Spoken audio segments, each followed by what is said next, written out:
Hey everyone, Quack in the car, coming at you with our -6 countdown video. I enjoy seeing large builds like this. I enjoy theoretically building them. I get bored easily, and it doesn't work for me. I do have a hard time finishing builds and staying on track.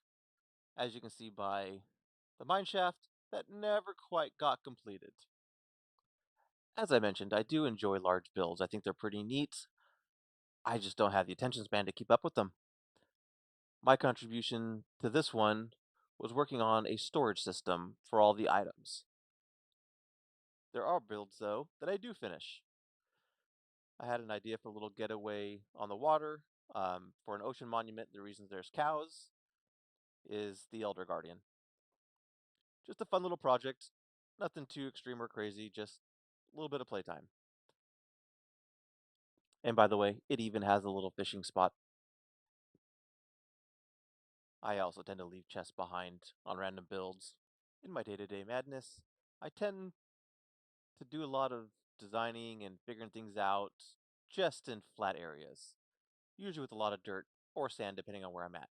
This was part of a Rubik's Cube I was making. This was the wagon wheel that's way off in the distance. I think all those torches are part of the wagon wheel as well. This was for a nautical compass I made, trying to get the sides figured out and then the lettering size. Friend of mine takes it all down when he's done with it. I tend to leave everything up. And as part of that, I'm going to leave that there too. Because why not? This is actually one that I finished and it's become one of my favorite builds. It's nothing fancy, nothing amazing, but it was just enjoyable. I had a lot of fun building that one. This was just an ominous Enderman I made kind of hiding and hanging out in the background.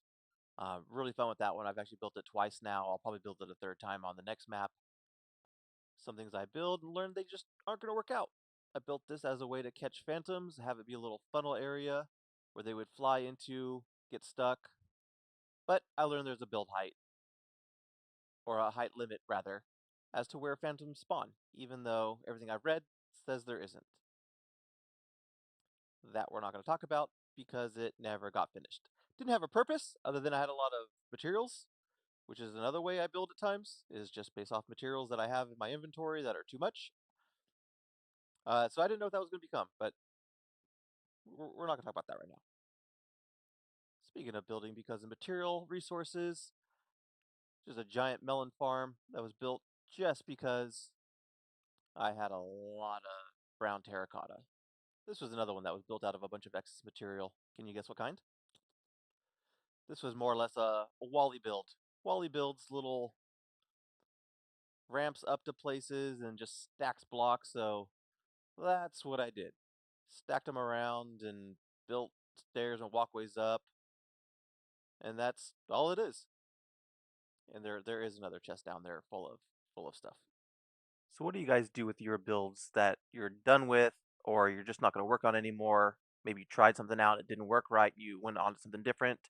Do you tear them down? Do you leave them in place? Do you loot them? What is your routine? What do you do? Let me know down in the comments. I'm always curious about how people play. And let's continue the countdown till we play.